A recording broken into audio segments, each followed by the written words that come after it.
Hello, everyone, and welcome to the Filmmaking Sucks podcast, where we tell you about all the mistakes you can make while making a film and explain how you can avoid them yourself. And I am your host, Manny. And I'm Lynn. And we're here once again with Scott W. Perry. Very nice. Very nice. It's great to be here. Yeah. Thrilled. You know what it sounds Great. like? It sounds like Vince Vega. Vince Vega. Vince Vega. Bagel and a hand job. You have to start your own podcast and call it that. Bagel in a hand. I might. Yeah. I might. I have an Infera podcast which I haven't updated in ages, which I should get back to. Since we did a marathon on writing, that was exhausting. I love writing. That was apparently you like talking about writing too. I think you just like talking. I'm a great writer. Ask me. Yes. Ask me. No. Tribute to Don Rickles there. The late great Don Rickles. Okay, listen, bro. We're not writing this time. We're producing. Oh, okay. Well, That means I am on point. First things first. Quick announcement. This weekend coming up is Chiller Theater. Chilla. And you will be able to find Lindsay and myself at Chiller Theater with the great Dina Demko. The lovely and Maybe me. talented. Maybe Scott, if he I am a decides. game time decision. He may show up.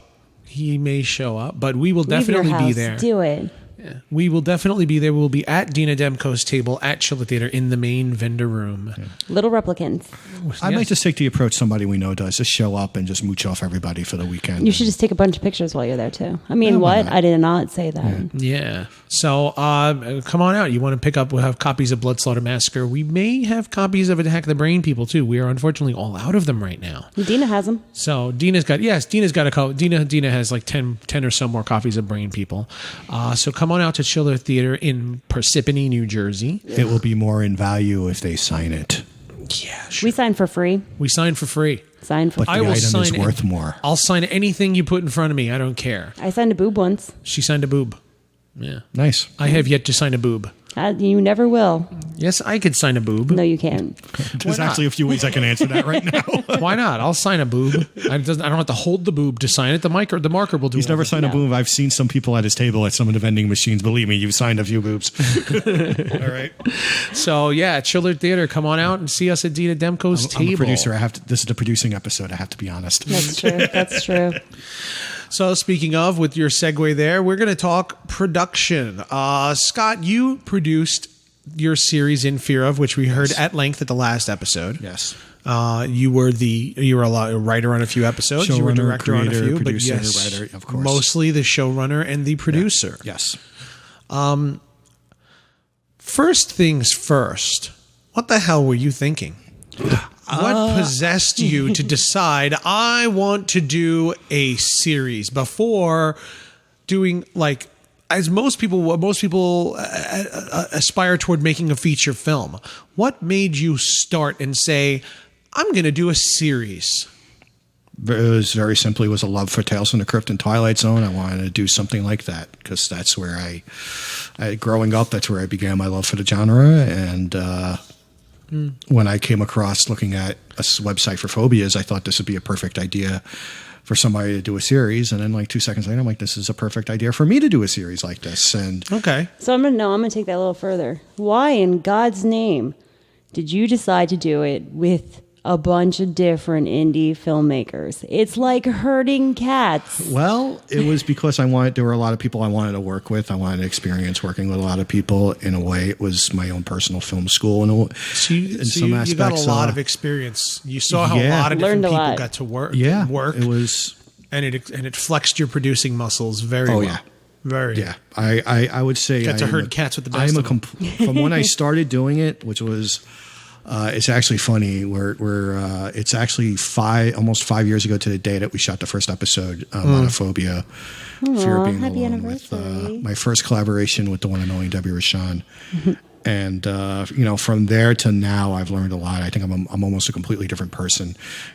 From there were some high points, there were definitely some low points as well, which I'll get into. But the experience as a whole, even the low ones, I wouldn't change it for anything because it really it laid the groundwork for a lot of things on how I think now, how I act now, and how I approach certain things now. Because, I made a lot of mistakes on it, and a lot by my own admission. That, looking back at it now, I'm kind of glad I went through those steps. But definitely, Well, that's how we learn. Yeah. I'm definitely not going to do it how we learn. again the next time. Yeah. Well, that's how you learn, because you're never going to be the best. No one's Yeah. ever going to be the best. No, and you're that's definitely not what the best coming out the gate either. That's not. No. It was an interesting thing because I'd always written and directed my own. I've always produced stuff that I've written and directed. So this is an opportunity to produce material that was created by somebody else, and kind of work in that aspect as See just how a other producer. people work. I like that. Which I'll tell you, that was a lot of on set. That was a lot of fun.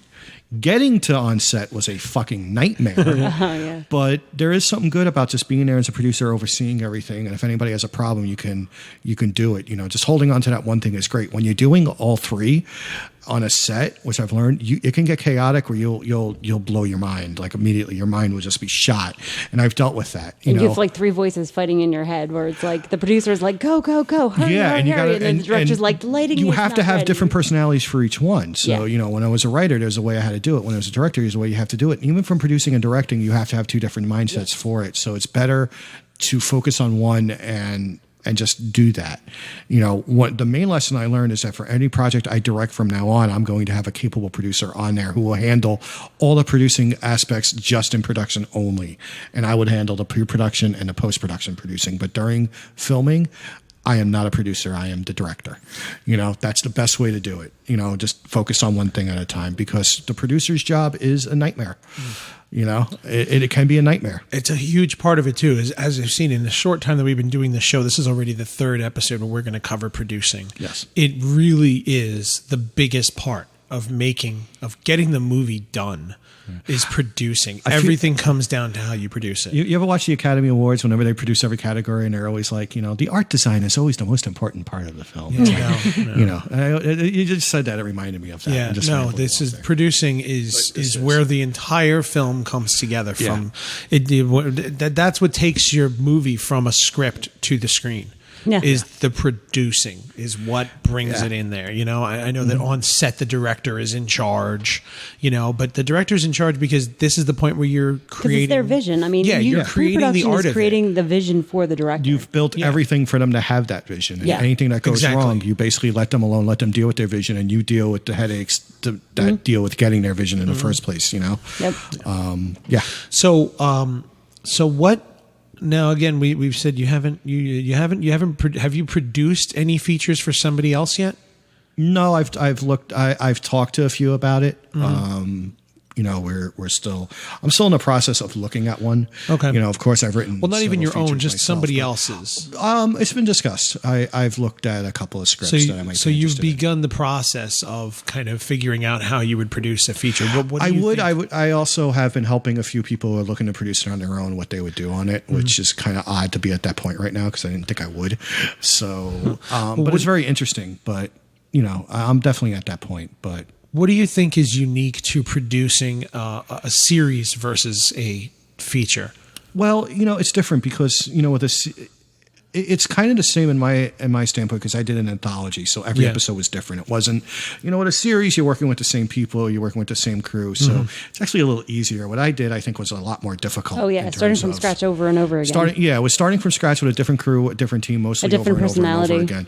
Different personalities, different things, and they all had to keep within the formula of the mindset of the series that I created. They all had to keep the same tone and the same flow.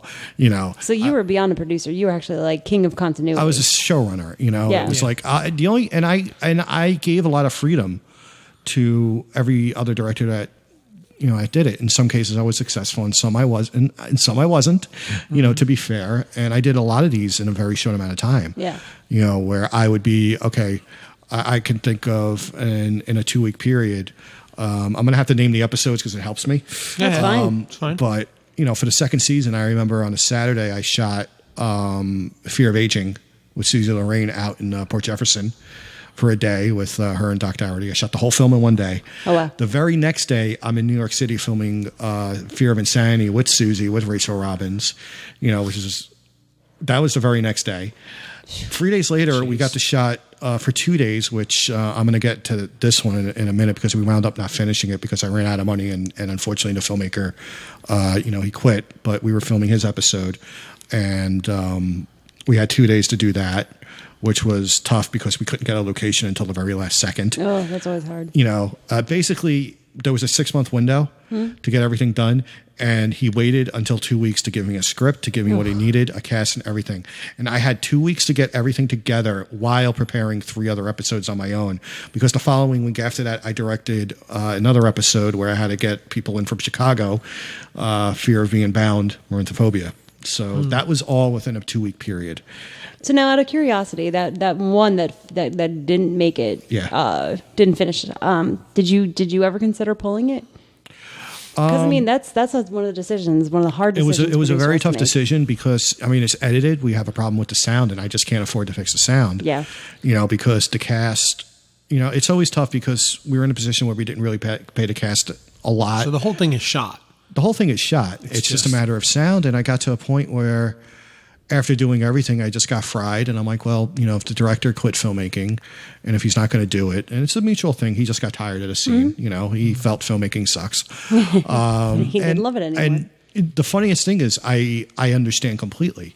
From a directing standpoint, from a writing standpoint, I understand completely. From a producing standpoint, no, that's not an option. It's inexcusable. So that's the point where you have to wear that one hat and not all three. Yeah. So it's like, while I understand there's a lot going on with it and he dealt with a lot of tragedy, from a producing standpoint, I just lost a lot of money from this decision. And my point is, fuck it. I don't have the money to finish it. You're not going to put money in that hole. Yeah. And there's no reason to. And it was a very tough decision because, it's like, I don't think it stood up to the other ones as much as he was valued as a filmmaker in many other ways. I just felt it didn't stand up to a lot of it. And I was trying like crazy to get everybody to come back to do ADR, and it was just such a nightmare. I just went, it was either that or do my own thing. And after doing 20 episodes for 2 years, I decided I got selfish. Yeah. And some people are like, oh, well, how dare you get selfish on it? And I'm like, with all the opportunities I gave everybody on this series on my own time and my own expense, I think I deserve to be a little bit like that at that point. Yeah, but you even said it yourself, artists are never going to understand giving up on something. No, they aren't. Well, do you think that, now you said it didn't live up to some of the other episodes. Do you think that's you think it's because of the fact that you had so little time to put it together, or is it more attributed to his seemingly lack of interest in continuing being a filmmaker?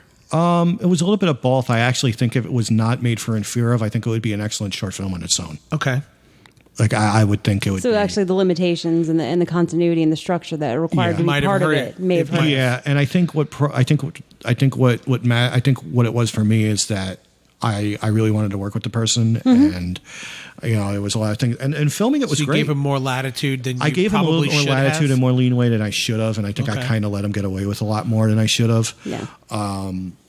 Because of that. Okay, personal relationships are very, very giving things harder sometimes. And that's the point where, like you said, you have to make that decision. Are you a filmmaker or are you a producer right now? Yeah, and that was probably the turning point for me, where that and a couple of other things, which I'll gladly talk about, was where that really became it, because I just wanted to do my own stuff and that was it and everything like that. By the end of the series, I really became a producer, where now people come to me more for producing options and everything like that. Yeah. And it's weird because as much as I love writing, a lot of people in this indie world, and it, and you've actually done this for me, man. You've come to me talking about some producing things personally, and I know you have too, Lindsay, where more than anything else. So, it's from doing this series that's a result of it. Because you did a lot of work as a producer. You've produced more than anything else, it seems like. More of your work has been geared towards producing. It's also part more recently. Unfortunately, we're defined a lot by our most recent projects. Mm-hmm. Yeah. It's funny. I say it's a nightmare, but in a way I find it a good nightmare. You know, it's a lot to get together and putting together the series and doing everything in terms of scheduling it and doing it, you know, in multiple ways and also balancing a full-time job at the time. It's in such a short amount of time. It was chaotic, you know. One of the best experiences that we had is the episode Glossophobia, which was up for a Rondo Award. Which is what? It was up for a Rondo Award. No. Which is that's the fear of speaking in public. Okay. I like bragging about my award nominations. Every filmmaker does. But it was an episode that was written. The concept was by Debbie Rashan. She wanted to do it. She thought it was a great episode to do, and we shot that exactly 18 months after Monophobia. And that was the first episode we did before we knew anything that was going on with it. It's 18 months later, and we're in a band. We're in like this old factory in Bayshore, like outside in a parking lot, this big parking lot. Nobody's there. And I have about 35 to 40 people who came on their own playing zombies that we're all making up. I had 3 effects artists, you know, and it was funny because when I looked at this, I'm like, okay, how are we going to do this from a budgetary standpoint, you know? And I'm talking with Debbie, and Debbie at the same time doing this was directing her first feature film, Model Hunger. Okay. And she was having things going on in terms of post-production, pre-production, dealing with production people and, you know, discovering who to work with. So, you know, so she basically said, because I had her down as a producer, but she said, Scott, I'm busy doing this. Can you handle all the production duties and we'll co-direct together and we'll take care of it? And I said, fine. So putting all the things together, it's like, all right, well, we have 30 extras coming. Yep. Okay, which is a lot, you know, and all right, so we need to make them up as zombies. We're filming outdoors, so the weather has to be perfect. If not, you have to schedule a backup day. So it's like, all right, so we're going to film this. We have to make sure that they're available the next week after that. It's more difficult with Debbie because she's from Canada and I got to fly her in, right. You know, so it's like we have to make this work on this day. So it's like if it rains, okay, we might have to get tarps. So I have to look into that. So, you know. But it was like, okay, so what do we do with the extras? How do we get it going? And it was one of the first things I did on one of my first short films in Sageville as a producer. We had 8 victims to play, and they all had to be made up in a certain thing. So I hired 3 different makeup artists to do each one so we can get there quicker. Yeah. So it's exactly what I did on this. And it was interesting because they're like, how do you want the zombies to look? And I'm running around, I'm trying to do everything. And I looked at one, I said, okay, you're doing Night of the Living Dead, you're doing Dawn of the Dead, you're doing Day of the Dead. Now get to work, call me in an hour. Right. And with zombie hunters, you end up doing. We did that plenty of times where it was like some of them were some of them were Romero zombies, some of them were Fulci zombies, some of them were 28 Days Later zombies. And it works well because it looks like and somebody said you must have spent a fortune on that episode, and we were so happy with it when it came out at the end of it because you know we filmed it for 2 days. We did this whole thing with Debbie and David Morancic in a truck, and I'm producing it all. We basically were in my garage, my neighbor's driveway, which is my aunt and uncle. Yeah. We're in the driveway and we're filming inside, so there's like nobody around, and we're filming all that in there. So the next day was all the extras, which Debbie mainly got to direct and I got to produce. So it was like, and that was just. It was just so fun to do, but it was so funny because everybody did it for free. The only thing I didn't pay for a lot, but you know, I got military outfits because they're supposed to play soldiers. Right. I have a friend who works at the Department of Defense, so he got me their sizes, got me the soldiers, even got me the right insignias to put on for the collar. So it was like all perfect. We did that with Ray because Ray was in the Navy and he's done police work and stuff like that. So we did the same thing. And we had to make sure everything was like that. You know, it was just a great little nuance, and this was like, and this is why having somebody like Debbie, who is a good actor, who's seen every aspect of indie production, she was looking at this, and these are notes that I didn't even know to take. So this is where it really helped and benefited. Yeah. But at the end of the day, I read a review, and somebody's like, "This must have cost like $20,000 to make." And you know, I'm like, I was so happy because at the end of the day, that entire episode cost me $900. Wow! So it was like it's the details that make it was details. It was favors. Yep. You know, it was just knowing the right people, having the right resources. Be afraid to ask for favors. Don't be afraid to ask. It was knowing the right people and it worked out. But that was one of the better experiences that I had with it. But I kind of went into that. But the funniest thing about the whole thing was near the end of shooting, Debbie was like, you're really doing good with Interfero. And I said, yeah. She's like, we started with the first one 18 months ago. And she's like, what, how many is this? I said, this is the 19th episode that we're filming because it was the last one that we were filming. Yeah. So it kind of bookended everything. Yeah. And she's like, you basically did a short film a month. Yeah, you did one episode every 3 weeks. You did an episode, like that. And I didn't, and I never thought of it that way. Right. And at the end of it, I'm just like, holy crap! I can't believe I did all that. And and ironically, I guess it's the moment. I actually didn't do 19. I actually did 20 because there was an episode that was filmed that I cut. Mm-hmm. All right, due to some very unfortunate circumstances that happened. But it actually led me doing. I actually replaced the episode, so I wound up doing more than what I intended to do. But it cost me a lot of money and a lot of time because it's when you put your trust in people sometimes and it just doesn't work out. And that's and the moment. You never want to feel like that. You never want to give up on somebody. But that's the moment when I really became a producer because I finally realized, I need to protect myself and take care of myself in certain things. And that's where it really came down to.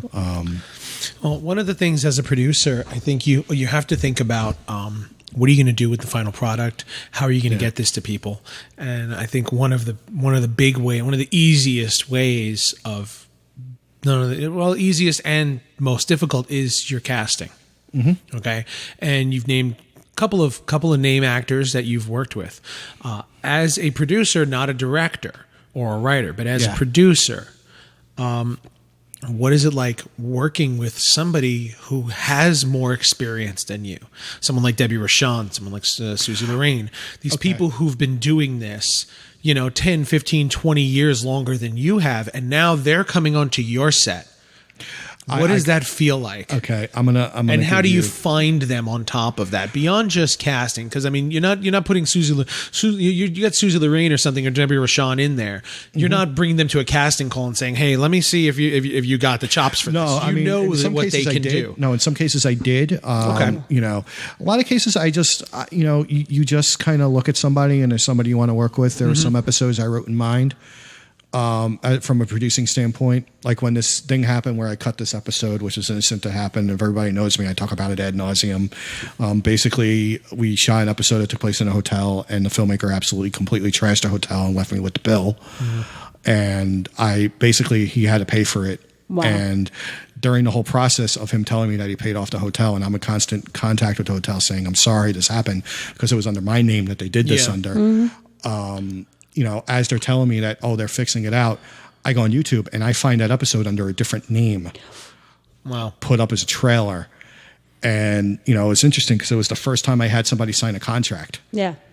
And God, did that help me because they breached it. And I said, now you have to pay for this because you broke your contract, you broke your agreement.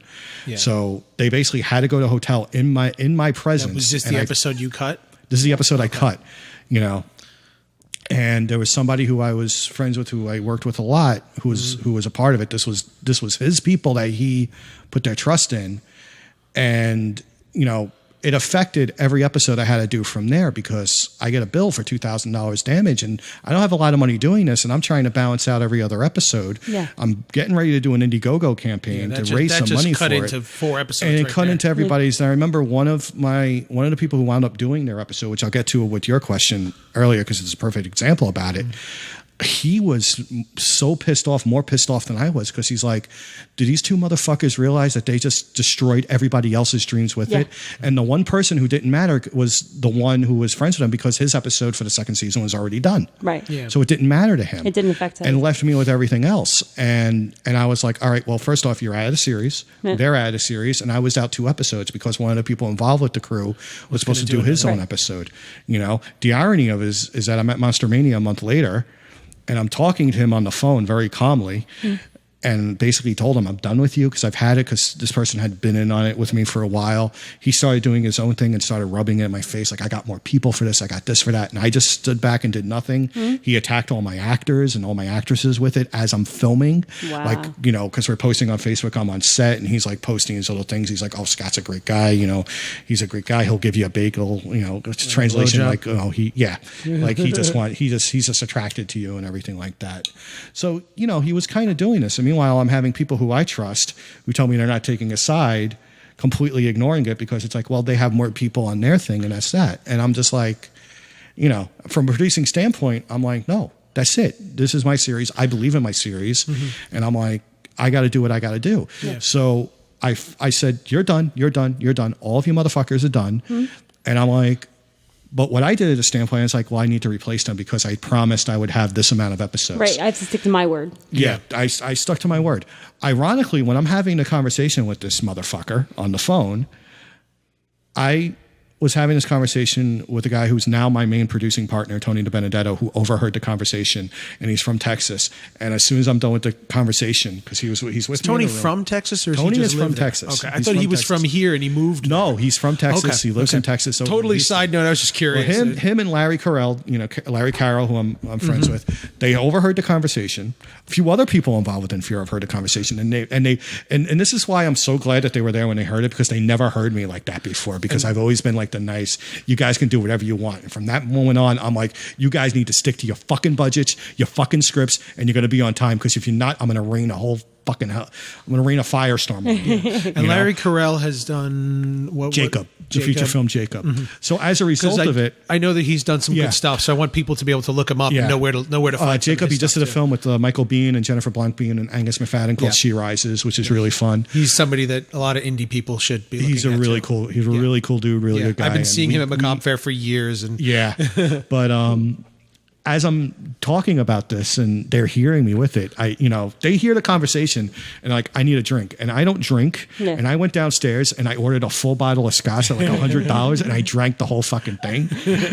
I apologize to some people for the way I was that night, because I got a little rambunctious and I'm still hearing it, but he was giving out bagels and blowjobs like they were free. More like motorboats, but whoa.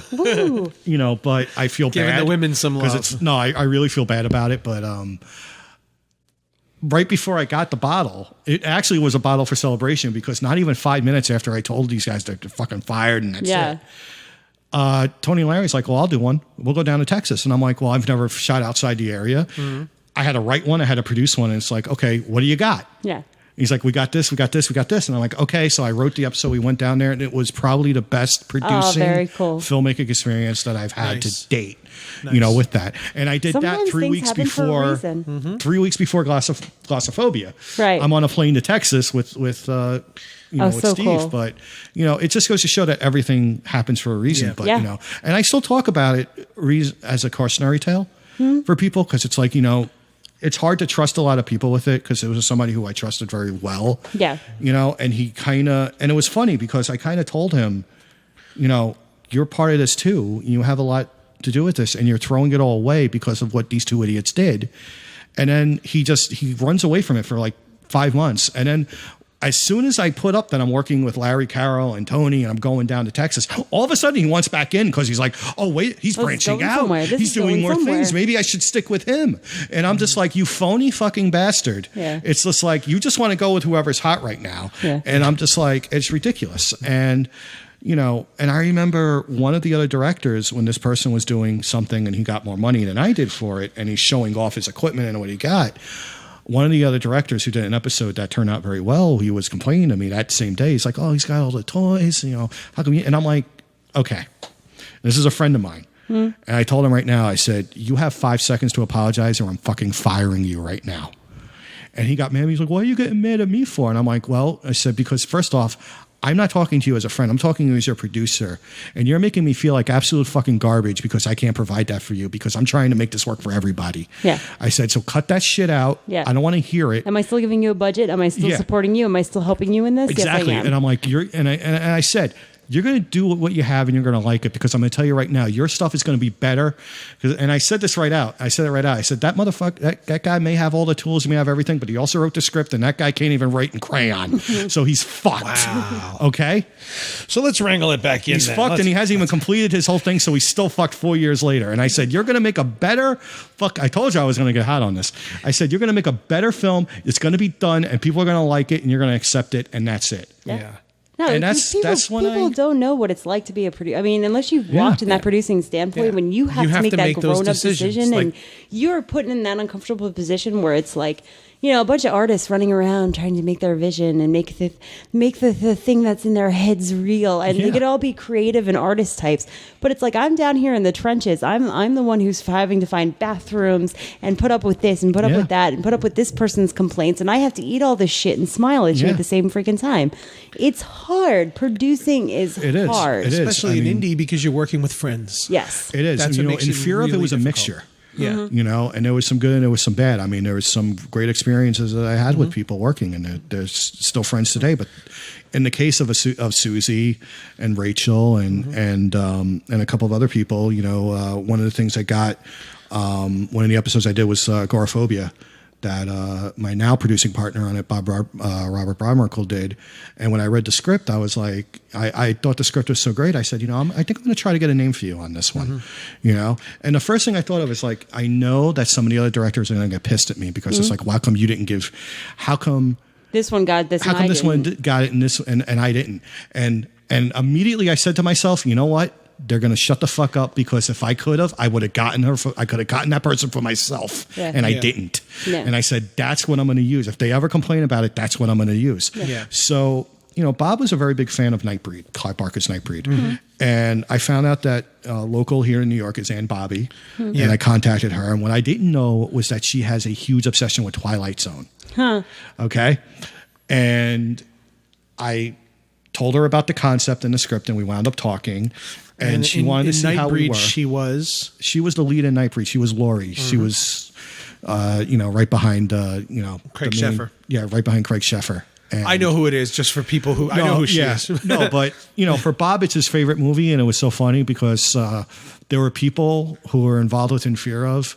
She appeared because the big thing at the time with the Nightbreed director's cut was being shown out, so she was becoming more visible again to do it. The work print that was going around. Yeah, the work print, and a lot of people went to the work print and were going, and they're like, I see them photos with her and taking things with that, and I'm like contacting them, and they're like, I can't. They're like, you actually asked her to be in it, and I'm like, why not? No, you just reached out to her. I just reached out on a whim, and I'm just like, do you want to do it? And she just wrote back to me, and you have to be careful what you say, and it was so funny, and I love telling the story to Bob, because Bob was like, I was talking to him, it was like 2:00 in the morning, because I'm a night owl, and apparently so is she. And I wrote her an email, and I'm like, I told her the whole thing, and all I said is, it's an updated version of Twilight Zone, because I love Twilight Zone, Tales from the Crypt and Twilight Zone.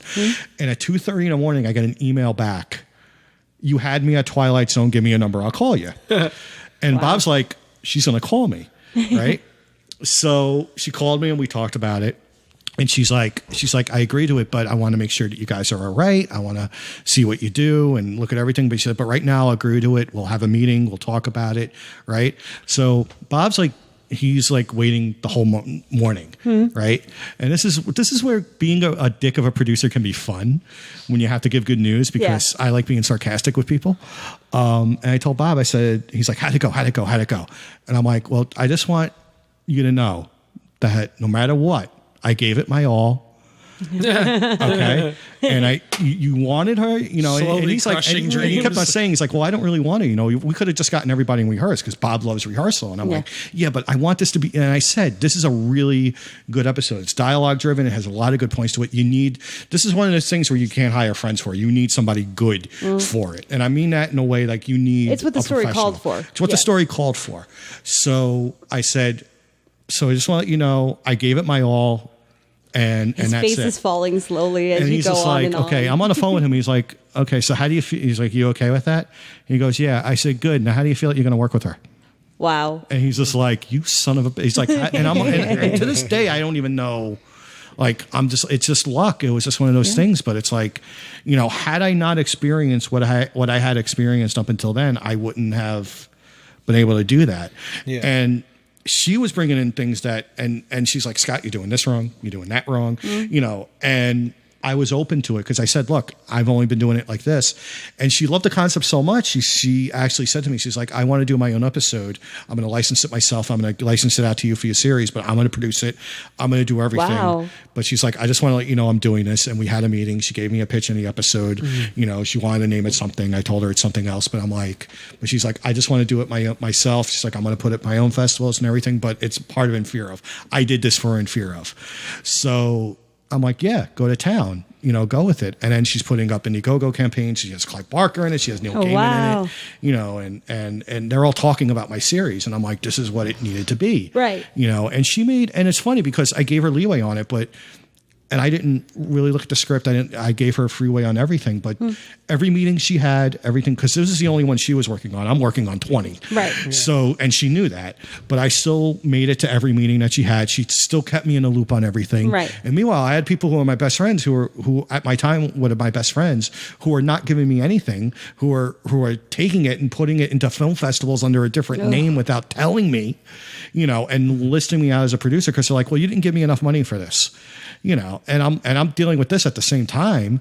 And I'm like, wow, this is what a professional does. So when I saw that one person, it's like, oh, I hope you don't mind. I said, no, it's okay. I was working with a professional on it, on it. And that really, and I'm like, it was like, how do you react to something like that? So you realize, so when you work with other people like that, you realize that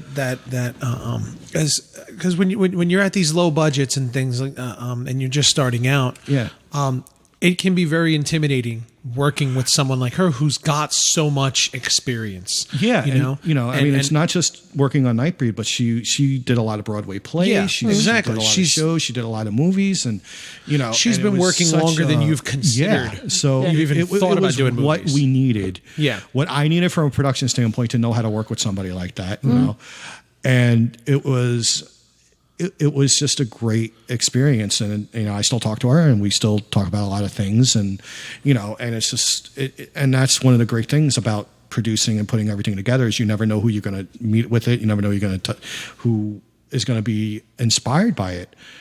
Because she was inspired so much by the amount of what I was doing and so much she wanted to do her own episode from it. And she loved the idea so much. And she has a short film that she's incredibly proud of and she should be. Yeah. And it's just funny because, I can always say, she only, the main reason why she did that is because I did this series. Yeah.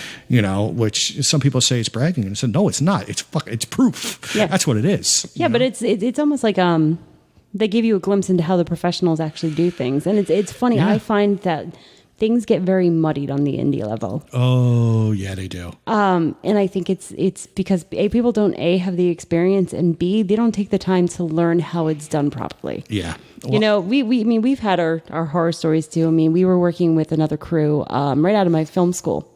And we helped them produce a short film, and I produced it, and he was camera operator on it. And he had a professional DP, and it was a great experience. You shine that camera good?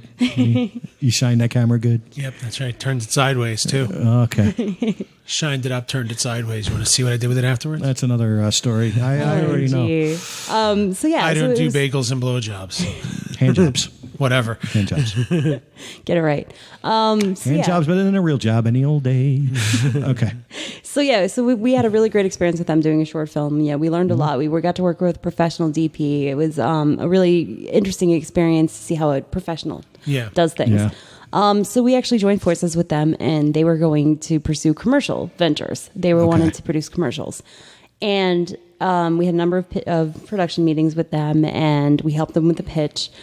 And then they kind of went and did the pitch on their own, which was fine. They it's their project. I've had this. Well, that's fine. It's before. their project. So go do the pitch. They're the ones who are gonna find the money. They're gonna find they're producing it. Yeah. So it's their thing. Go on out and do it yourself. Don't let us muddy up your process of getting this sold, because obviously, again, it's your project. It's your vision. You know what you want from it. Yeah. Nobody can explain it better than you. So there's no reason for us to be there, because usually when you have to pitch something, you get 10 or 15 minutes to boom. Here's you gotta get it all out there, and you have 6 people in the room trying to get all their ideas out. You're gonna get nowhere. Yeah, So we have a production meeting with them after the pitch, just to get an idea of where we all are with this, and they explained the pitch to us. They showed us the pitch. It's our footage. Yeah, it's the promise of our equipment. It is calling on all of our experience. And they literally pitched it as if they did everything. Yeah. They claimed all of and it came to one of those. It's like, I've been there. Okay, well, wait a minute. I didn't know you were using all of our stuff for this. Yeah. We should have been there then, because you're literally selling the entire idea on our experience and our talent and our work, our equipment. Everything is based on the fact that we haven't even we haven't even fully agreed to doing that. I don't even know exactly what it is. You want us to We don't help. know the specifics of this. I mean, they took our footage and removed our names from it. Yeah, that was into their pitch, and it's like they're probably going to be hiring another camera guy as well. They're going to be hiring a professional DP, and they're going to be hiring another director. That's exactly what happened. They started talking about, well, these people have a team that they work with, and I'm like, but you got your job off our footage. Yeah. So they expect you to deliver footage of that quality. You're a producer and a director. You're not a cameraman. You're not you don't even know the first thing about camera. You know? Yeah. And it was and it was one of those things where it's like, well, you know what? For that, I might as well just pitch my own damn idea then. You're selling your stuff on mine, and we haven't even come to an agreement as to what our role is going to be. For all I know, we're just going to be helping you behind the scenes. You're going to go out and shoot it with other people based on the promises that you made of our work. Which, you know what, looking at it now, I mean, that was 10 years ago at this point. We first started. It was crap work on top of that. It was crap work. So it shows why they didn't get to sell it. Because I'm like, it was still crap work. But it was just the principle. It's probably something you really needed to go through because it just gets you to that next step. You know, it's like people are going to fuck you. People are going to screw you. You know, and it's going to be people you least expect it from. You know, this was somebody who I knew for a very long time, who I find out that an episode that I did was playing at a film festival under a different name without my name on it. Yeah. You know, and so I went to the screening. You know, and I was all positive. I was all like, and I even posted on like, good for you. And I said, hey, I'm promoting the screening of this because they never promoted it. They never tagged you. So they never I decided to tag myself in and put everything in there. And I remember having an argument with him. And first time I talked to him, he's like, I paid my dues. I did. And I was being very apologetic. I was dealing with some personal stuff and I was dealing with a lot of things. I just like, let me just get over with this. As a producer, you kind of have to start from that position. You kind of have to start from that position. But where then I was wrong. I'm sorry that I didn't meet your expectations. Where can we go to come to that compromise? And then he's like, well, I'm the one who paid for it, so I have it. And I went, oh, okay. Here's where we're going to have a difference, okay? Yes, you put in money for it. Yes, I appreciate that you put in money for it. However, and this is a reason why I have everything signed now, because I didn't have a contract signed with him. Yes, number one, first rule: get a contract signed for everything. Do anything unless it's signed. Yes. Everything and non-disclosure agreements are your best friend. Okay, so I told him, he's like, I got you the crew, I got you the cast, you know, I got you the media coverage that, you know, and not only that, he was submitting it to film festivals on his own with people that I knew and were telling me this.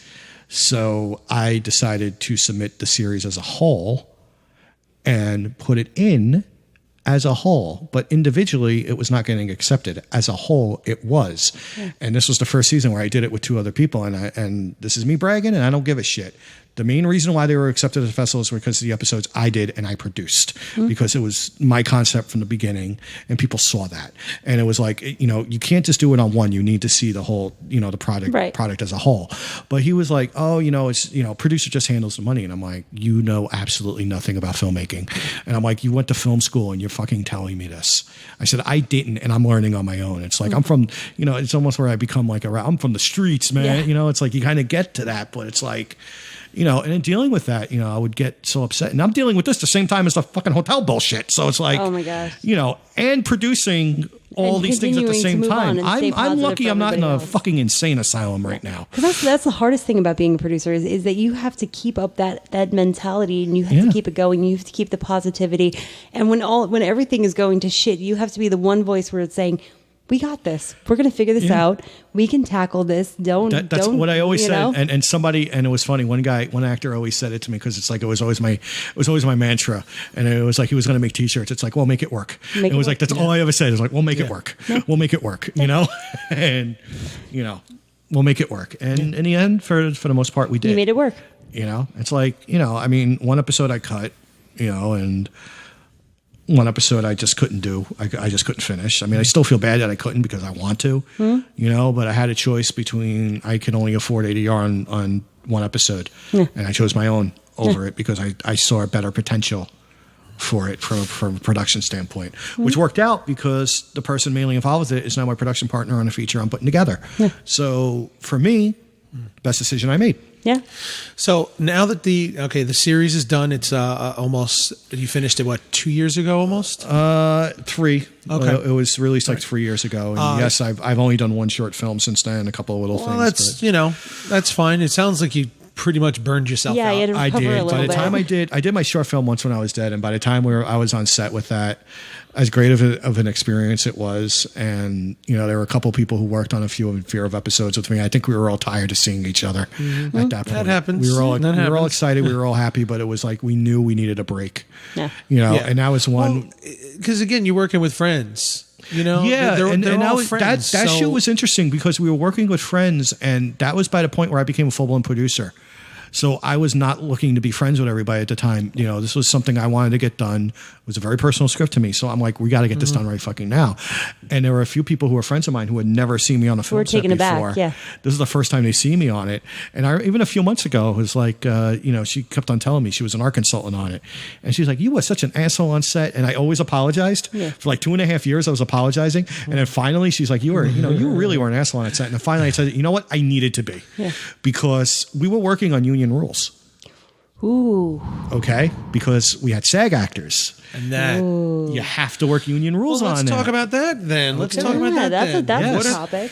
Well, let's talk about that. Yes. When you get this again, it goes back to working with people more experienced. Now you're talking about SAG. Yeah. As a producer, from the producer's standpoint, what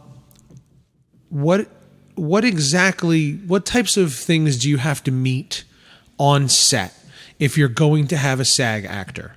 What are the it's changed now, but at the time we were a little bit lucky because there was since we were doing this as a web series, they just came out with a form, SAG New Media. Yeah. I remember that. Which you have to go to. You have to learn everything on it. You have to do. It was like a crash course for me. Where would you learn? Where would you get these sorts of things? SAGAFTRA.com or .org. Or something like that. It's been a while. Go there and they weren't merged yet when I did this. It was still SAG. I released them 3 years ago. This was 4 years ago, and I had to do them for separate episodes. That merger. You have to send them the script. You have to you have to have a shift schedule. You have to tell them how much they're getting paid, how many hours they're working. You have to have a timesheet with them, and it's mainly just for them, and that's it. Yeah. So you have to put that in. Now, did you have to get signatory status for this? Yes. And what's the process for signatory status? Well, it was just filling it in. It's a little sketchy for me because this was during a period I was doing a lot. But I remember nonetheless, what's the basic process for becoming a signatory? Well, for the new media, you kind of did, but you kind of didn't. They were a little bit more lenient towards it. But you basically had to prove that you were making a legit film. You had to show them this is a legit project. You got to show them that they're interested, and you have to get everything from them as well. You have to get their information, their social security numbers, their SAG. Yeah. If they have ID numbers, you have to you have to get that, and you need to tell them exactly what days you're working for. You have to do, backup days you're working for. This actually was one of the reasons. This is one of the reasons why when I had the choice to do ADR for 2 films, why I chose one over the other, because the one that I wound up doing was contracted by SAG members, and by the actual contract that they have, because you have to have a SAG contract, they are required to do at least 1 day of ADR work. Right. Okay. So that saved me, and that was the reason why I was able to do that one. Thinking from a producer standpoint, I had to think that not personally. This is the one that they're required to do it. Required to do it, regardless of how much you pay them. They're required to do that. Yeah. So you have to prove that you're legit, you're doing it, and then you have to either send a script. I remember I had to send a script, and when it was all said and done, I had to send timestamps. I had to send. I believe I also had to send the finished product. Okay, so they can see that it's complete. So they can see that it's complete, and they want it. You got to have signatures. You got to have everything with it. To best of my knowledge, because I know that there's a lot involved in the SAG process. Yeah, there's a lot involved. You are again. I haven't done it myself, and I know some people who have and some people who haven't. But everybody has their own little. You are assigned, because again, I'm sorry, I want to precursor this. It's intimidating for a lot of people who are just moving into this. It was extremely intimidating when I got into it. It's a very intimidating thing because you're talking about unions here. You're talking about legalities. You're talking about lots of contracts. And this can be the type of thing where it could make or break your film, whether you're ready to handle this. Now the one thing is, if you do get an actor who is SAG and you're doing like a low budget film, and a lot of people make this mistake, and it's like as a producer, and the producer is the one who has to take care of it. It's like, okay, well, they're the only SAG actor. I don't need to fill it out. No, you need to contact them because you need to get a waiver. Yes. And what does the waiver do? The waiver allows the actor to work. Basically, it gives them a way that they can work on the project where, it won't, basically they don't have to put their SAG benefits or what they have with them in it. Right.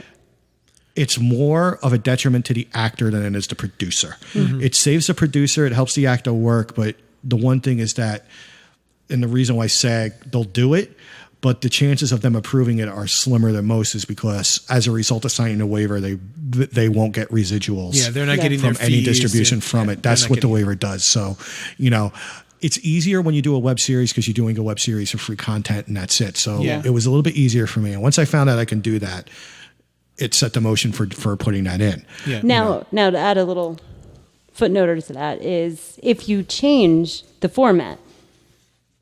Like if I'm actually still learning that because I would probably still I would have to go in and change it. You got to go through this again. Yeah, I would have to go through it again and do it. 4 or 5 episodes and turn it in and cut them together into a feature. Which I'll be honest, I have. No, but I know that's fine. I have, but you haven't done anything. But I have to do it. You did that. Now you have to go through the process all over again. You have to reclassify all of those, and now they are going to add on to what the residuals will be for those actors because you agreed to do it for this. Well, you're going to change that agreement. Well, now you have to get a whole new agreement, and they get back end percentages, or now you got to pay the union fees or the dues or whatever. You have just hit the main reason because I've had a lot of people ask me to put them together as an anthology feature. And to be honest, last year I did, and I did shop it around. Do anything. I didn't do anything. I did shop it around to distribution. Okay. And I got rejected on every angle.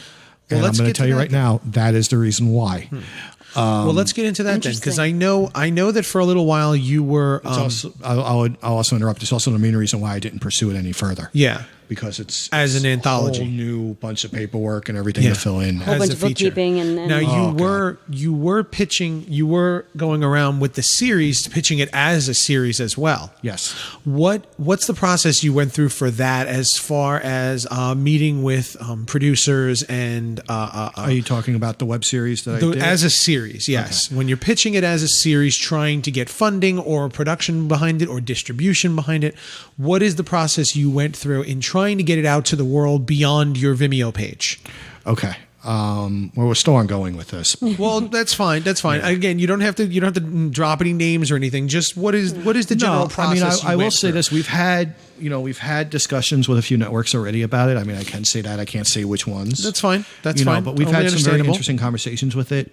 One case, since we weren't as well experienced as it, we did hire somebody to go to American Film Market to pitch it for us. The good with that is that, yes, the person knew a little bit more than what we were knowing.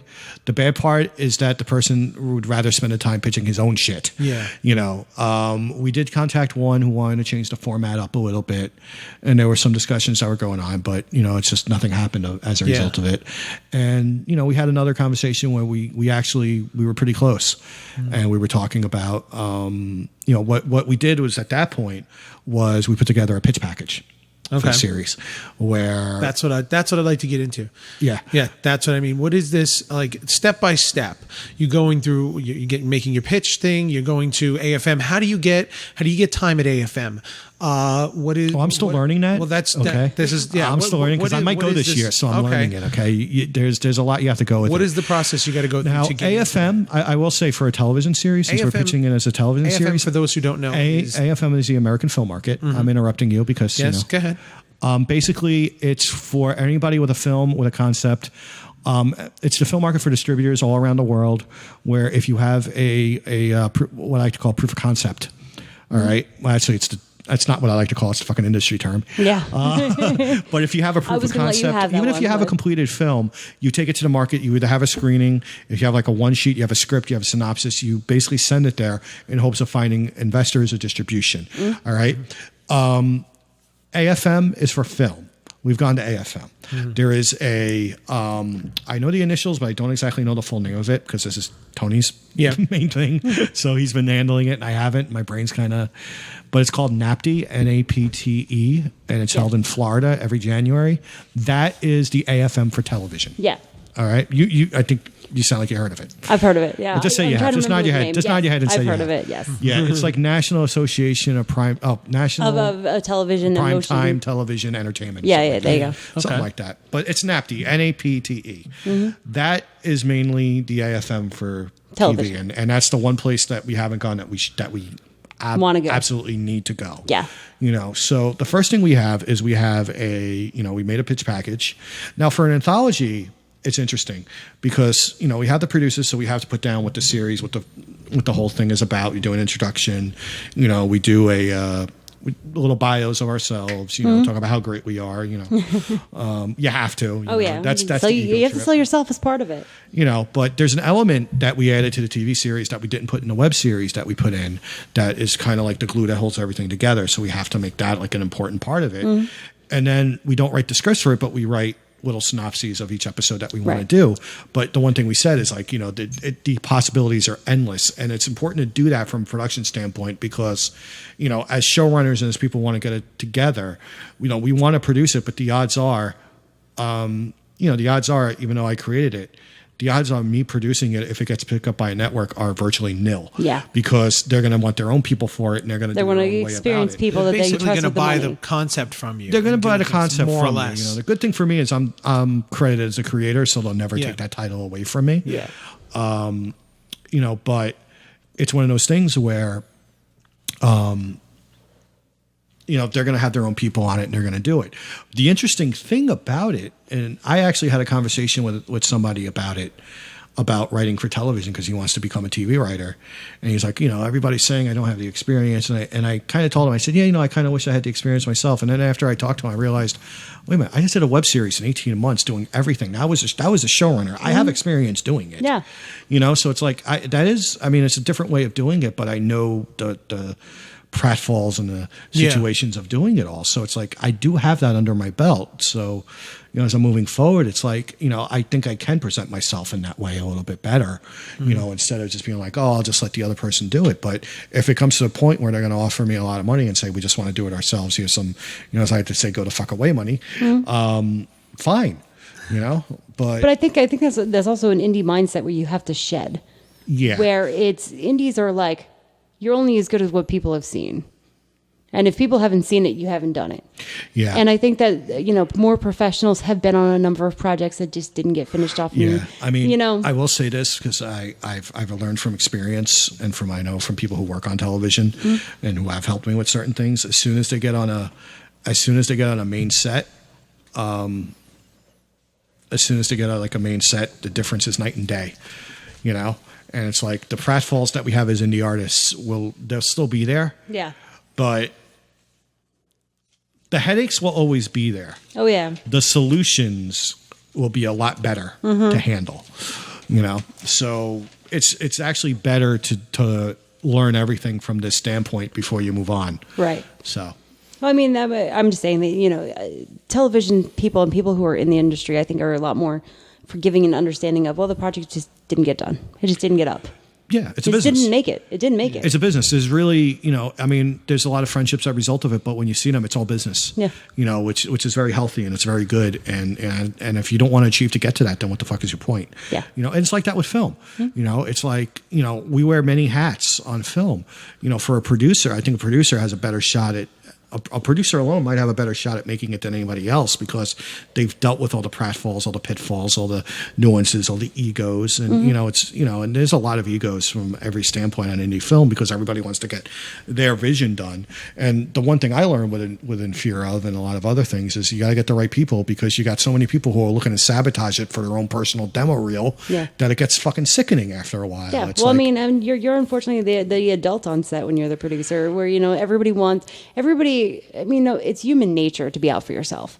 It is absolutely human There's nothing nature. wrong with that. No, I mean, I'm not saying it's a bad thing if you want to do it, but there's a right way and a wrong way to do it. Yes. You know, it's like when I hear people telling me, "Oh, Scott, you're selfish." Of course, I'm fucking selfish. I want to make fucking big on this. And for I'm 39. For 36 years, I've always apologized for that and always thinking, "Oh, it's something wrong with me." And then I look at everybody around me who's doing the same exact thing, and it's like, "Oh," and it kind of dawned on me. It's like, okay, some of you you want me to think that way because you want to take what I want to get too. Yeah. So you're putting that in my head, and you're just like, okay, well, if he's going to produce well, he produced this great series, that's great, but you know what? We're just going to knock him down a peg so we can produce something like that. Mm-hmm. And I'm like, and I'll be honest, I say, good luck doing what I did because you're not going to finish. Oh, I actually have a book. I was showing it off to Anthony Curry the other week when he stopped by. I have a book right there, the in development book. That is every project that I have killed. It is every project that somebody's come to me and they have big dreams and big talk. I've killed a few in fear of episodes. I mean, I've only made 20. Yeah. I've actually kept count. Probably I've been pitched about 300 times. Wow. From different people all over the place. That's some do it in the middle of my screenings. Oh my God. That's a way not to do things. Exactly. And it's just like, yeah, you're not doing it. But some do it. It's funny what we did the other day at the screening. It was maybe 20 people in the room at Nears when we screened there. Standing room only. No, it wasn't. No. There were plenty of seats. We were screening Sleepless and Au Pair, and Angie came out. It was our actress in Au Pair. She's also writer, director, Angie Hansen. She brought one of her makeup artist friends. Oh, yeah. She is. She's really good. I just met her recently. She's really cool. She brought one of her makeup artist friends, effects artists, whatever, effects artist friends, and the guy who's DPing for her new project. And we're all sitting at the table, and finally we got to our short that she's in, and we're all sitting watching. And halfway through it, her effects artist turns around and just hands me his card, like just right in the middle of it. Like all we did was say hello, and I didn't even know his name. He just watched it and turned around and went like, "Here's my card. Call me." Yeah, my favorite memory is at one film festival. They actually moved to my screening. The screening of we played 5 episodes of In Fear of, and they moved it from one. Like it was in a hotel, but they had from one room ballroom. Yeah. So they moved it from one room to another, and there was like stairs. So I just look and I'm standing on the stairs. First off, I'm upset that they're moving it because I'm like, what the fuck's going on? I feel bad. I think I was there for that. Yeah, and I'm just standing there, and all of a sudden I just see this mound of like 150 to 200 people, just all getting up the stairs in unison. And I'm just like, this can't be all for me, and it was, that was cool. I mean, it was like, and then that happened to us with Data States when they did the second screening of Macabre Fair. They moved it from one room to another because it's on a hard drive. Which I sat through it. Yeah, but before you even got to that point, just tell Thomas Ryan. Thomas Norman directed Toxophobia, and I have a story with him, so I was thinking about that. Great guy. Tell Thomas Ryan I actually sat through the whole thing. We got like an ongoing thing because. I left his movie to watch something else, and he got mad. So I promised him that I would sit through it. And he went out, and he was sitting next to me. And when Theta States came on, and he went out, and then 2 minutes later, I said, I'm going to follow him out. And I followed him out, and he just looks at me. He's like, "You motherfucker." I just went, "I know I get you." He's like, "You're going to sit through the whole movie." I said, "I'm going to get a copy from Manny anyway." But I sat through the whole thing, Well, that's because it's our movie, not Tom Ryan's. My review of Theta States is it kept me awake. Anyway. All right. No, I'm kidding. No, it was a really good film. I was very happy. But one of the things as a producer that I've said to a million people, and I'm sure you have too in your own way, is when I'm talking to a director and they send me a script and I'm breaking it down and I'm coming up with a budget for them, my voice is always, I'm not here to say no to you. I'm not here to say that you can't do this, you can't do that. I'm here to tell you, if you do this, then you can't do that. Yeah. Yeah. And a lot of people don't understand the difference. Well, there was one incident with one episode where there was a complicated effects shot, and it was being done at the end of the day, and we only had a 2-day shoot, but the location could be used any time. Right. So it was like a gunshot wound. It had to look pretty good, and it was like 2:30. But it has all the tubing that's going to come. It's going to take tubing and everything like that. And then finally, and everybody's like dead tired, and they're all like this and that, and the rest of the film is done. So finally, I just went, "All right, guys, listen. This is a very complicated shot." I basically, before I did that, I kind of went to the director privately. I said, you have access to this every day, because this is one of the reasons why it costs a little. He's like, yeah, and I said, well, would you have any, I said, look, I know we have a certain amount of money for it. We've already paid for the tubing. We've paid for everything else. It's not going to cost anything extra to bring everybody back here because it's all of our equipment. We already have everything paid. Why don't we just come in, film that next weekend, right? Next day we're available. When we're all clear-headed. We're all clear-headed and do it. Good. And at first he's like, oh, I want to finish it. We're almost done. It's a great thing. I'm like, dude, I said, listen to me. And I know this is somebody who never had another producer other than himself before. Yeah. And I'm like, listen, people are tired. Yeah, you get 20 people sitting here who are exhausted. You're not going to get the effect you want. Yeah. I said, I even told him, I said, you're doing a very good job so far. I said, but I'm telling you right now, if this looks like crap, the entire production's going to look like crap. It's a very important Wait it shot. out, get a week. So I got everybody in and he was ready to do it. And I said, nope, we're done. We're shutting it down. We're doing it next week. Yeah. We've done that a couple times. We've gotten to a point where it's like, you know what? We only have these 2 more things to do and everybody is exhausted and everybody's tired. It's 3:00 in the morning. All right, everybody get together here. Yeah. What do you want to do? Is everybody want to press on and finish, or do we want to come back on another day? How and because it's one of those things where you know what, it may not cost you anything extra to do it, but it also costs people time, and some people consider that like they'd rather just press on and let's keep going or go towards it. Now, I'm not talking about anything like an effect shot. When it comes to us doing effect shots, we try to do effect. We need to do it another day. We try to do separate days for just effects. Like even if it's 3 effects through the course of two or 3 long scenes, we'll try to do all the effects in one day and then do all the dialogue on another because you get all the dialogue going and then you get into an effects and we're standing around for 2 hours waiting for this thing to be applied, and then we got to shoot it twice, shoot it once, then clean it up, shoot it again, clean it up, and you got 3 hours for one effect. And everybody just gets tired because suddenly now they've all stopped. You got 3-4 actors sitting in the room who's just stopping and they can't do anything. So it's easier to just bring those people you need the back, small crew back. Like in Theta we did that. We did the scene with Tom Cole in the end. Yeah, that was an entire separate day of just that. Yep. Yeah, that it needed to did. be because just that, because I just need that. And we had a life cast made for him and a whole fake head for the whole. We shot that here. Yeah, the head itself. We set it up right here in this room. We put was a tarps. close-up. It was a close-up. You didn't need to we see put anything. tarps down. This is a mansion in Beverly Hills. In this tiny little 10 by 10 room that we're sitting in. Bullshit! It's a mansion. we put because the scene itself.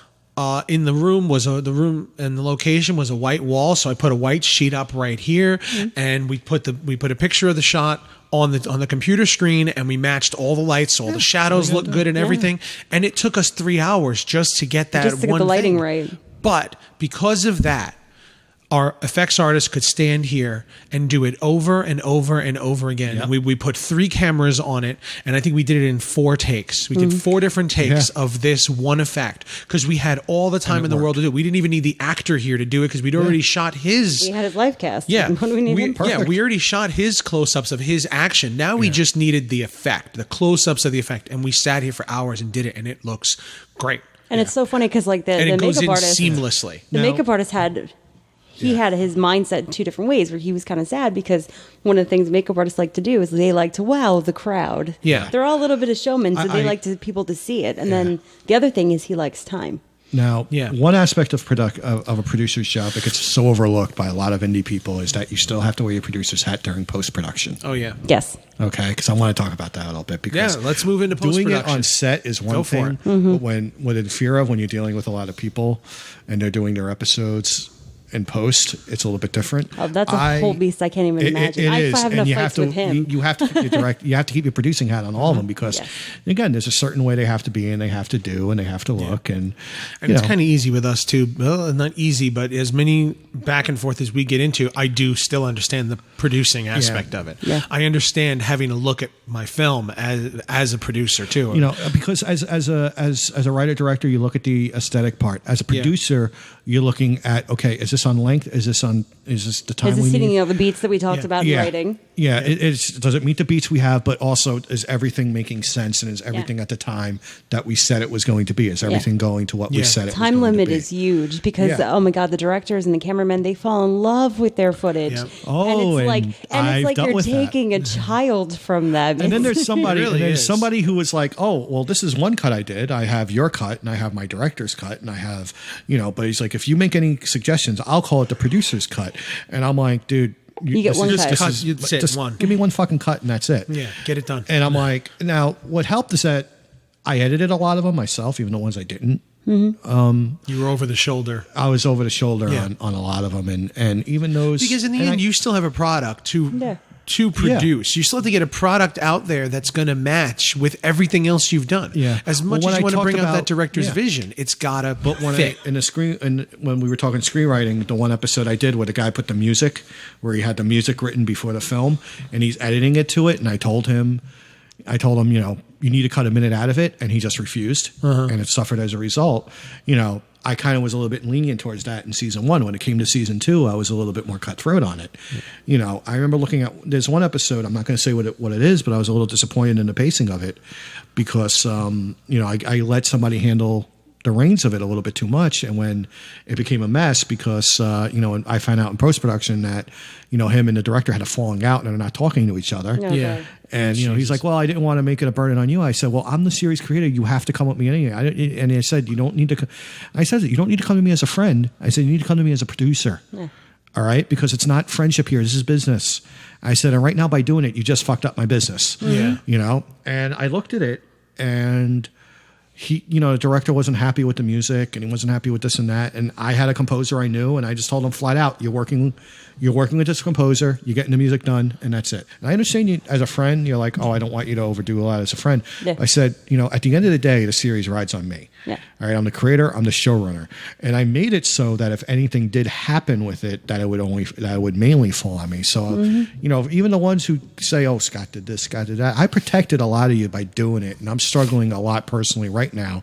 So all of you can have what you wanted with it. And and some expressed disappointment, and I remember someone was like, oh, I wish I could do it better. I basically told him flat out to his face, go fuck yourself, with everything it did. And even in post, I dealt with a lot, in terms of promotion and marketing. And it's like a lot of indie people think that the producer is the one who's going to market and promote everything, and they don't have to do a thing. And it's like, no, it's not true. You need to help with it because what people need to see is a sense of unity. Mm-hmm. If you don't have that, people are not going to give a shit. Yeah. If you're not showing that there's a belief in the project and the people still enjoy the projects, then why does anybody else out in the world want to? Yeah. I mean, during one episode, the director and his main actor were dating and they broke up right in the time when I'm promoting it. And I have to deal with, being in between that nonsense. I have to play marriage counselor, which lasted all 5 seconds because I basically told the I said, I could give 2 flying fucks what you two think about your marriage. I don't give a shit. What are you going to do for this series? Yeah. Because right now you have a product that I am selling, that I am trying to sell. Mm-hmm. Okay? Yeah. And a lot of you guys decide to do this now, and then you got to get to a point where it's like, well, we didn't do this to fuck you over. And I'm like, that's not what I'm saying. Yeah. What I'm saying is that I still need to do something with this. Yeah. And there were a lot of that. There was a lot of that within the indie crowd. There was a lot of people involved with the episodes that stopped talking to each other, including me with a few other people. Mm-hmm. I locked one person out of their episode and did it all myself. And, he took all the credit when he got praised for it. So, I'm like, whatever. It's still my series. And so on everything that you've learned from the entire experience, filmmaking sucks. No, seriously. Would you do but you another? Love it anyway. Would you do another series? I would, not in the way I did it like that, but I would definitely do one. As I said, we're trying. I'm trying to get into reality television.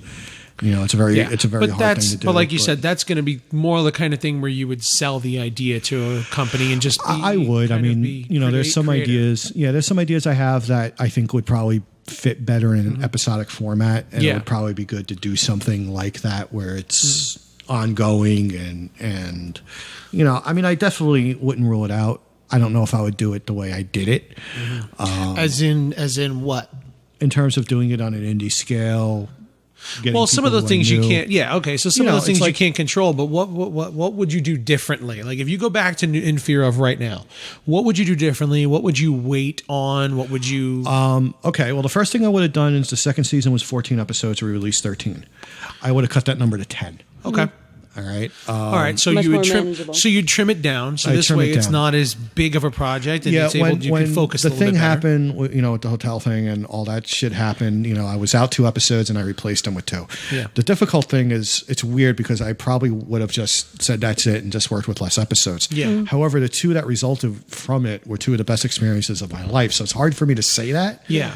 Well, like you say, you take the good with the bad. Yeah, You so gotta that's take the good definitely with the taking bad. the good with the bad, So you know? one thing you would do is do less episodes. I would, that would be I would one probably thing for different. In Fear of, I would probably do less episodes for it. I mean, we had talked about maybe doing a back to basics approach with the season 1 and just do like 5 to 10 minute episodes. But when Well, what about would you still go with multiple directors, or would you rather just stick with directing it yourself? Because I know that a lot of the directors wrote their own. yeah, they did. things I as mean, well. like I said, it was hit and miss on a lot of them. I think for the majority it was. There was just a couple of instances Yeah. where I think there was a little bit too much leeway Yeah. given. Well, again, that's- If I were to do it that way, I would hire a team of writers, just get the concept, and just hire different directors to do it and different writers to do it. Okay. I would probably, and this is no offense to the people I've worked with. It's just a position I'm in life right now. Is if I were to do it again as a web series, I would treat it like a professional TV series. Okay. All right. It would be more into that regard. one question I have based on that, the directors. A lot of these directors wrote their own episodes. Yes. What's the type of agreement that you come to with them when it comes to licensing the story? Like, what are some of the details of the agreement that, like, you're the producer now, how they're we the did it- writer. Yeah, how we did it was that the episode would be property of In Fear of, but it would always be theirs. Mm-hmm. And what I mean by that is that it was written for the standpoint of In Fear of, but as far as like the original concept, it would always be theirs. So they would still own the they would own the script itself. They would own the script. Are The script they- would be them. The film itself would be property of In Fear of LLC. Okay. Now, as far as the script itself, now again, they're writing the script. It's their story. Mm-hmm. How do you go about that delicate dance of what if they still own the script, right? Mm-hmm. What if they decide that they want to do another version of it themselves now? They need permission. They do need permission from me to do it. All they have to do They is want ask to and I'll shoot say their yes. own. Shoot their All they have own. to- yeah, but I'm well, kinda that's easy with it. Yeah. but that's you easygoing and everything. But how do you come? How would you put that in writing? Well, if it was me, I just say, How did you put it in writing? I basically had a formal director's agreement that, it would be property of In Fear of. They had a certain amount of budget to go through. If they went past the budget or if they went against the guidelines of what was made for the series, it would be breach of contract. And I would Okay, have so to so then technically they terminate the film don't altogether. actually own the script themselves. Then you do. In a way, I do. I own the final film. Like Yeah. Let me put it this way: In Fear of owns the final film. Mm-hmm. All right, but even when you put it into copyright, you have to credit them as the author. Yeah. That's Well, that's what mainly I mean. The like- author. That's like, what they say. Like when we talk about like Stephen King writes a story, he owns the story itself. owns the story, he Somebody sells it, but he licenses still- the rights. Now, how does somebody else go about making another film off of the same story? See That's for what that I mean. with the How licensing. does- see, how I does didn't that do it licensing okay. work?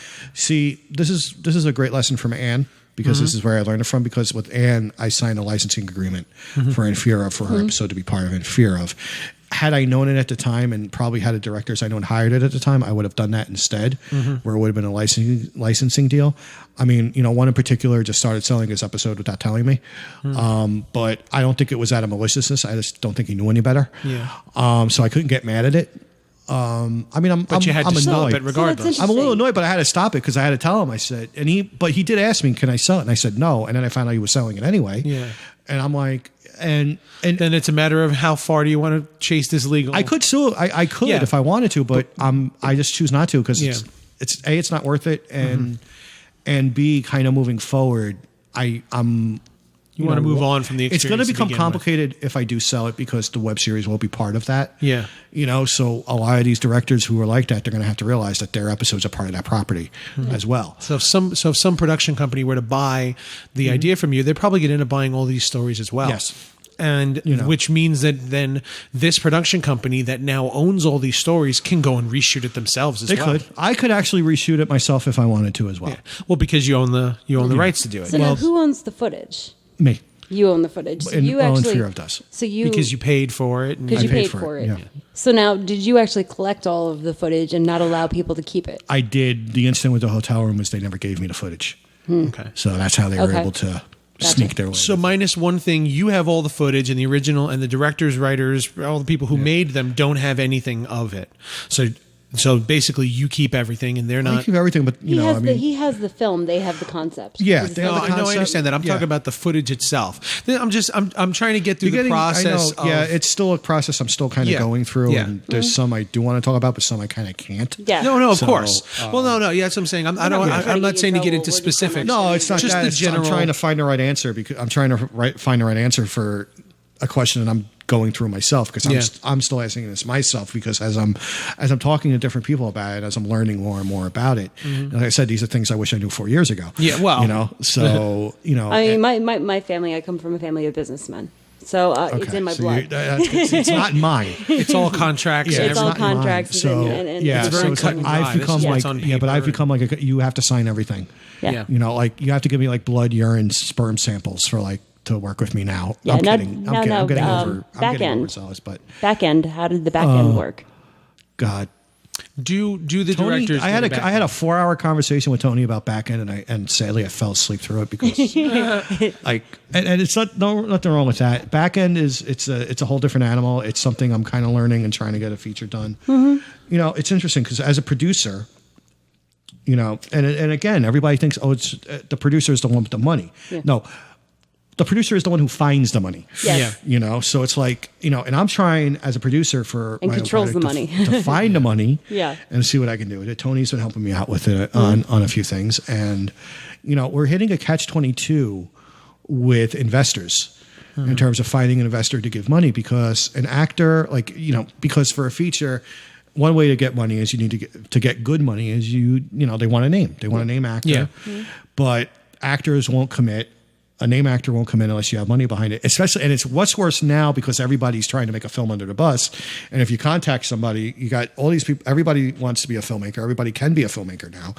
It's a lot more accessible than it was 15, 20 years ago. So, and I don't blame the actors one bit because they don't know who the real people are from the phonies. Right. Yeah. And they have a lot of phonies who are I mean, they're getting contacted almost. They're getting contacted all the time. So they don't know who the real ones are, and they wind up attaching themselves to a phony motherfucker who fucks them over so bad. Yeah. I know this because I've had conversations with some of them about this whole subject, and they don't trust anybody else. Yeah. Like when a good person, when a good filmmaker like Manny or myself come along, they don't know whether or not to fucking trust them. Right.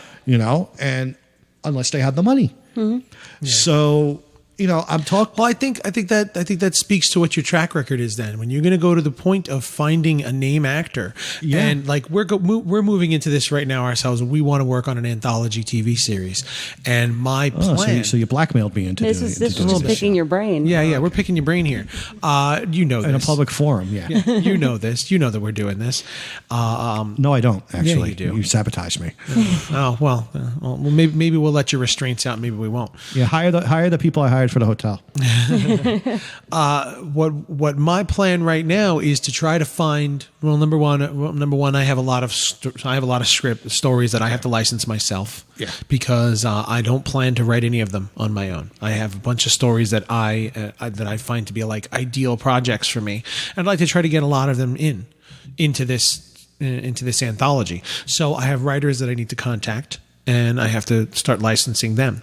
From that point, I already have effects artists who are ready to go, who are down for this project. I've got a certain number of crew members who are ready to do this already. All right, you're already doing the right steps. Yeah. Next thing, based on these, once I have the scripts themselves licensed, I'm going to start finding my locations and figure out where we're going to shoot. Then from that point, I'm going to take all of that we have ready. And everything that's nailed down, and again, as much in writing as possible, I'm going to start. I have a casting agent who I've already spoken to, who's going to be doing, who's going to help us out with contacting actors agents, because just like I want to do it like Tales from the Crypt, where we would have that's what I'm doing. Yes. With feature that I'm developing. I want to have this casting exactly. Let the casting agent contact their managers, because honestly, we've contacted actors, like name actors in the past, and we don't get a response at all. But if it's coming from a manager, from another casting agent, okay, well now this is something serious. The script will come through them. My plan is, like you said, it's difficult to get a name actor if you don't have the money behind it. But unfortunately, you can't get money behind it without a name actor. I did find a bit of a solution for that just recently. Ooh. Wow them with the script. The way I'm going to go about it, and I want to hear your solution. That's one. My outlook is to have a script that they want to do. Like, this is a great script. I'd love to be part of it. And just give them something, and they go like, "Holy shit, I need to be part of this." Yes, that's one. That's from the acting standpoint. If you can get it, you can also offer them a producing capacity, because a lot of actors are their own producers. Yeah. So if you can offer them that, this is where back end points become. This is where I start to die. This is I do not like giving up back end. I'm a businesswoman. Yeah, I do not like it. But at the same time, but for a name, cases to get it done, you have to. I And know. that's one of the things but that's difficult, because if I want to, the way we're looking at it, we want to get a different name. We want to get one name for every episode. You're giving away a lot. See, it's going to be more difficult, because you're not just getting one name for the entire series. You're doing, which for in fear of when we get that to television, that's exactly what we want to do. But. So what's your solution? What's my solution is because I do have an investor interested in one of my future scripts, and they're looking to put in some money for it, but they want to have some certain names, they want to have some things with it. So I asked them to come up with a list of actors that they would absolutely give me money for if they agreed to do it. Oh, that's really smart. So, that's basically how I'm doing it now. So you're getting almost like a guarantee. It's almost a guarantee. It's the only way I can think that can work right now. If you can get this actor, they will gladly pay for them. If you agree to this project, then I have the investor's agreement to pay your. This is where IMDb Pro becomes such a good resource, because you kind of have to look at, if you want to get a name actor, look at actors who are also producers and who have like a production company, and you look at what they've done. And the sad part is, understand the other side of things, and if they haven't done anything, if you've seen that they haven't produced anything in a couple of years, it might be a good time to do that and to handle it. I mean, the one thing you cannot do is approach an actor at a convention and say, "Hey, you want to be in my script?" I did it when I was 25 to 30. I'm 40 now, so it's a whole different a lot animal. of people who do that, and they get them for those cameos, and that's great. A lot of the time they'll be willing to do it. Here's $100, say a couple lines for me. A lot of the times they'll do it because they know that, what, you're shooting at a damn convention. This freaking thing ain't going anywhere. Exactly, it's not going anywhere. Your production value is so low. I'm making free money, and you're wasting. But it winds up hurting them more, because it's another credit on IMDb, and it's another credit on a resume that people see. And distributors, when you have that, exactly, and that's one of the problems I'm having, because it's like there's some names out there. Yes, they're name actors, but they do so many films. Yeah, but you want to know what? That they are devaluing you want to know what, themselves though? by I'll doing tell you it. that, though. A lot of those people, with the exception of a few names, a lot of those people at conventions, they just want to get paid. Exactly. And that's it. That's why they're at the convention. With the exception of some of these other people, like you get someone like Jeffrey Dean Morgan, who's at Horror Hound. He's not just trying to get paid. He's got a whole management company behind him, and you cannot approach him about something. There's a wall of shut 5 that shit down. Yeah.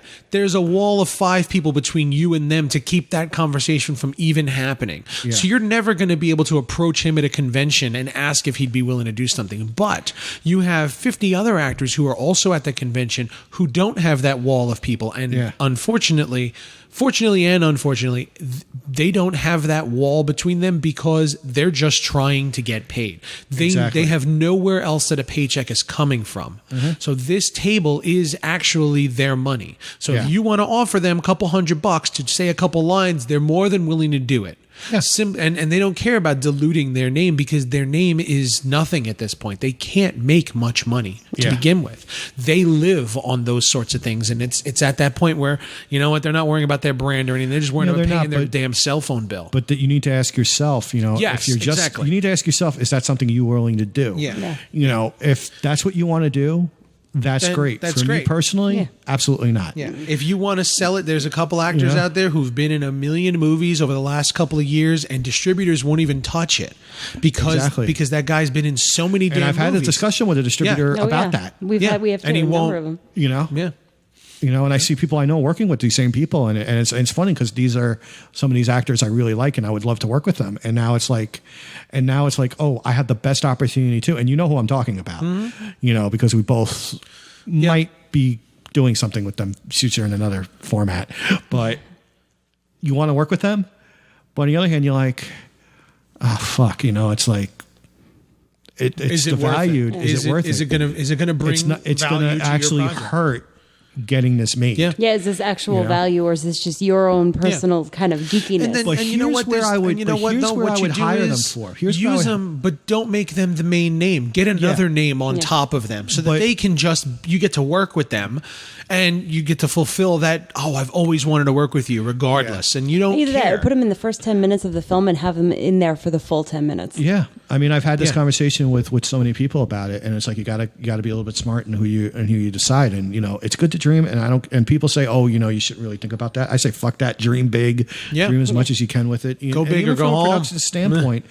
And you always got to come up with it from a production standpoint, and you probably notice, Lindsay, you got to come up with different plans, and you got to say, okay, you know, it's like, okay, if this doesn't work, we'll try this. If this doesn't work, we'll try this. And you have to think of like 3 or 4 plans before you even start the first one. Yeah. You know?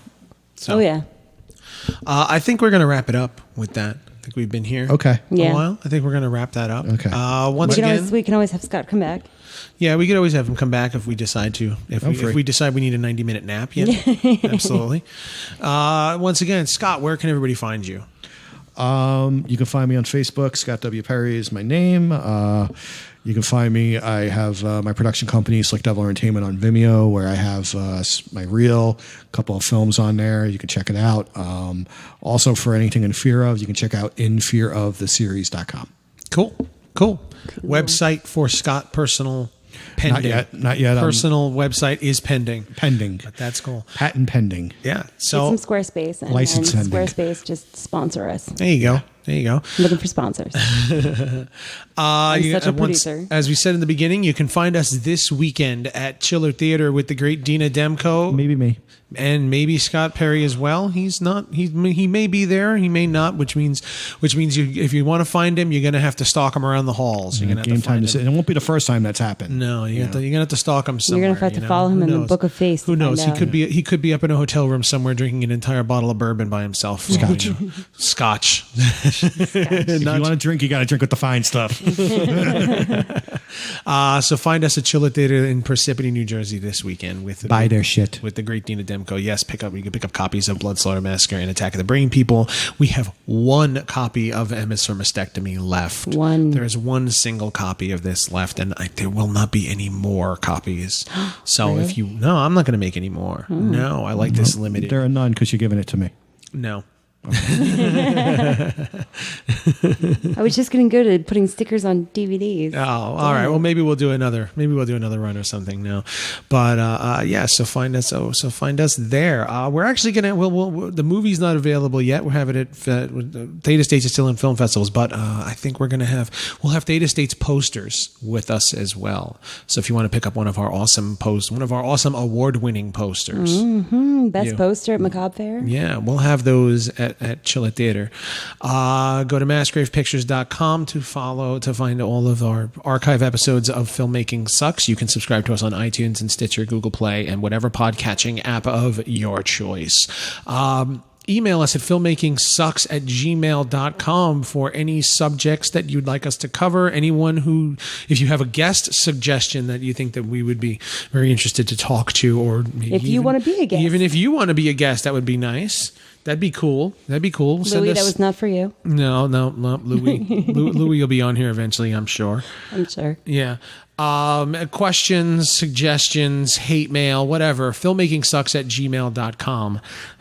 Subscribe to us on your favorite podcatching app. Rate us and review us, please. It helps us move forward in the rankings, so that this way people know that you like us or hate us, and others can help find us.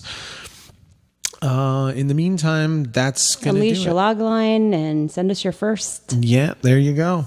So, Thank you for listening, everybody. I hope you got something out of this long discussion. I didn't.